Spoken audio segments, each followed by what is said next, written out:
big story of the day, and today was yet another chapter added in the ongoing fight, and it really has been on since the 2nd of May, ever since the West Bengal results came out, and in fact even before that during the election campaign. The fight between Didi and Dada, or rather Didi and Modi, the West Bengal government and the centre. And this time around, it was about the transfer of the Chief Secretary of the state, Alapan Bandyopadhyay. On a day he was supposed to be reporting back to the centre, Bandyopadhyay instead announced his retirement and was promptly appointed as the chief advisor to the West Bengal Chief Minister, Mamata Banerjee. Now, this would be no big deal ordinarily, except that Bandyopadhyay's transfer was ordered after that infamous face-off when the Chief Minister was supposed to meet the touring Prime Minister along with her top bureaucrat and discuss the relief efforts in the aftermath of Cyclone Yas. According to the BJP and central government sources, not only did the Chief Minister keep the PM waiting for half an hour, but the Chief Secretary, Alapan Bandyopadhyay, also broke protocol, after which this action of his transfer to the centre was taken. Today morning, the West Bengal Chief Minister refused to repatriate Alapan Bandyopadhyay, called it a dictatorial move which set the ball rolling for a series of dramatic occurrences, and it all culminated in the resignation and appointment as chief advisor. Now, this, of course, is only the tip of the iceberg. We've seen a number of confrontations between these two political figures, but the question now being asked is whether the bureaucrat himself is just an excuse, and whether the real shadow boxing is a political one between the centre and the state, and is this confrontation a way for Mamata Banerjee to position herself as someone who is capable and in fact is the only one able to take on Narendra Modi and position herself as a possible alternative to Narendra Modi for 2024. को political vendetta नहीं कहेगा तो क्या कहेगा? Justice तो अब नहीं दे सकेगा। इनजस्टिस के लिए आप ब्यूरोक्रेसी को खत्म करने चाहता है क्या? डराना चाहता है? हम डरते नहीं, हम मरने के लिए तैयार है लेकिन हम डरते नहीं हैं। जो डरते हैं वो मरते हैं, और जो लड़ते हैं वो जीतते हैं। हम करेंगे, लड़ेंगे, जीतेंगे।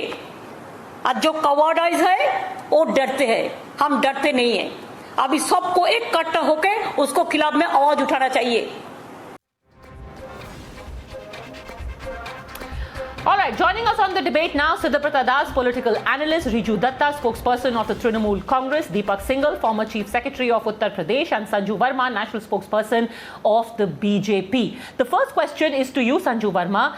The Chief Minister is saying that your behavior is like that of Hitler and Stalin. I don't mean you, I mean the centre. Is the order against Alapan Bandyopadhyay only a way to bully him and through him, Mamata Banerjee? You know, Padmaja, I'll quickly come to the basic facts. First and foremost, with respect to the appointment, dismissal, extension of, their period of work, all these things come under the prerogative of Rule 5, Rule 6.1 and Rule 6.2 of the IAS cadre rules that were set out way back in 1954. Then there is the All India Service Rules pertaining to 1969 under Rule 8. It clearly says that in case there is a dispute with respect to anything, appointment, extension, dismissal, retirement, between the centre and the state, Rule 8 says the centre's writ shall prevail. And in this case, Padmaja, clearly let's not beat around the bush. There is a conflict that has been caused by Mamata Banerjee's repeated transgressions. She is somebody who has scant regard for the law, for the apex court, for the constitution, and believes in one dictum, my way or the highway.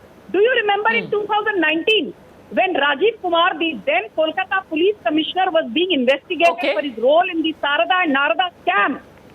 Even as the investigation was on, Mamata Banerjee said, fine, if he's being removed as the CP of Kolkata, let me make him additional DG of Kolkata's CID. So she has been repeatedly trying to mollycoddle the bureaucrat to toe her line. And I just will complete in 20 seconds. Padmaja, Alapan Bandyopadhyay asked for an extension from the centre on the 24th of May. So So when it comes to asking for an extension, Okay. you call up the Modi government. Modi government gave you an extension of 3 months. His term was supposed to end on the 23rd of August 2021. How is it that after getting an extension from the Modi government, you refuse to report to the DOPT by 10 a.m. on 31st of May? A letter was given to you on 28th of May. So tell me, extension चाहिए तो Modi government के पास जाएंगे, पर जब हमारी मनमानी नहीं चलेगी, then we will indulge in insubordination. Excuse me, insubordination of the IAS cadre rules of 1954 will not work, and we will take disciplinary action. As simple as that. Okay. Riju Dutta, this is only calculated confrontation. First it was Rajeev Kumar, now it is Alapan Bandyopadhyay. You know, Padmaja, I hope Sanju will let me speak this time. You know, I am not going to go into the rules and everything because such eminent guests are there who can talk about it. I am just going to straight to the topic that the viewers will understand.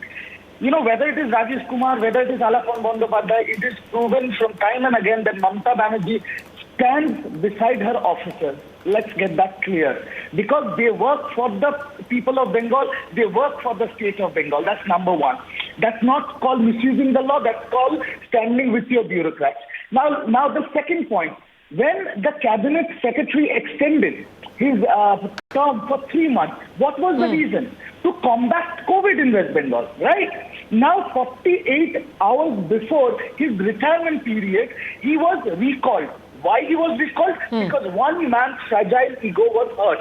And it is nothing but the definition of vindictive politics and political vendetta. Mamata Banerjee is the last person who should be giving a bhashan. Okay, wait a second. Let him finish. No, let him finish because I want to bring in Mr. Singhal also. Mamata Banerjee's politics is driven. Okay, fragile ego. Let him. Modi government. So Let Riju Dutta finish his point. Sanju Verma, please. 30 more seconds. Let him finish his point. Mamata Banerjee. Please no heckling. Riju Dutta, finish your point. Thank you. Thank you. Yes. So the bottom line is, my pertinent question here is, the man who is dealing with the COVID pandemic, working in tandem with the state chief minister, who has been made after this cyclone the chairman of the Digha development board, which has been ravaged by the cyclone. Why are you doing this? Are you doing this because you're against the people of Bengal, because they didn't give you a mandate, because you are taking away the senior most officer? It is unprecedented in the history of this country, away from the state, 48 hours before his retirement. And one more thing, Padmaja. You are damaging relief efforts, and this is about the ego of one man. Before you respond to that, Sanju Verma, on the narrow issue of legality of this order, I want to bring in the former Chief Secretary of Uttar Pradesh, Mr. Singhal. Is the centre's order a violation of rules? Is it vendetta or a part of process? Mr. Singhal, asking for the recall of Mr. Alapan Bandyopadhyay. Without going into the politics of the case, I have no comments to make on that. As far as the conduct of Mr. Bandyopadhyay as Chief Secretary, if there is a meeting of Honorable Prime Minister, and is there a fixed meeting where he has been called at a particular time? Might be the Chief Minister of the state is busy in some other activity, but it is the duty of the Chief Secretary to reach there on time and take the political mandate into a federal structure of the government, the mandate from the Chief Minister, and brief the Honorable Prime Minister, Honorable Chief Minister's mandate, and then be the Honorable Prime Minister. I have only seen the reports in the media where it is being said the Chief Secretary reached late. The Chief Minister reaching late has to so because we are dealing with the institutions. Prime Minister there is taking a meeting as an institution, and I'm sure the Chief Secretary should have reached there on time. So there is no question of if he's getting delayed. It is not a correct thing that he should have taken a prior permission of getting delayed. Otherwise, he should have been there on time. As far as the conduct of Chief Secretary is concerned, I've been Chief Secretary myself and attended few meetings like this. Now, as far as so since that did not happen and the argument is broke protocol, is the action taken against him as per the law and the service rules, Mr. Singhal? So as far as the second part is concerned, the Chief Secretaries, because I was listening to a debate from our friend in BJP, which said the Chief Secretary has asked for extension. It is not the Chief Secretary never asked for extension. The extension are being sought by the state governments. depending upon the work requirements. So on the request of the state government, the extension was provided to the Chief Secretary beyond 31st of May. Now, and after that, on 31st of May, he retires. If he doesn't accept the extension of any other reason, I don't think so. There is nothing wrong in that he doesn't accept the extension, because the government can request him, okay, you will work till 3 months more, and he can jolly well refuse it, that I don't want to work at all.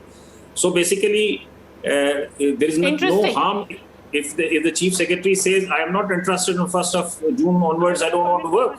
The state government cannot force the Chief Secretary to work on 1st of June. Okay, Sanju Verma, answer this, because we are just getting in news. Before you respond to this, Mr. Singhal is saying, if after seeking extension, also if today Mr. Bandyopadhyay says, I'm sorry, I want to retire, he's well within his rights. And having said that, now we're just getting news, Sanju Verma, that the centre has again told Mr. Bandyopadhyay, report to duty. He was supposed to be there at 10 a.m. He decided instead to announce his retirement at 5 p.m. Now we're just getting news that the centre has again told him, come back to duty as per the orders earlier. Answer this then. Okay. Is this bullying? Thank you, Padmaja. Sanju Verma. Padmaja, with due respect to Mr. Singhal, whether the Chief Secretary, Alapan Bandyopadhyay, asked for an extension personally, or whether the state government did so on his behalf, the fact is, let's not get into semantics. The fact is, an extension was asked, and extension was approved on 24th of May. After the approval of the extension, to not report to the DOPT on 31st May, that is today by 10 a.m., is insubordination. And I'll give one example. Kannan Gopinathan case. Gopinathan case of 2019, Padmaja. Kannan Gopinathan had made a similar transgression, breaching the IAS cadre rules, and the court had upheld the disciplinary action by the Modi government.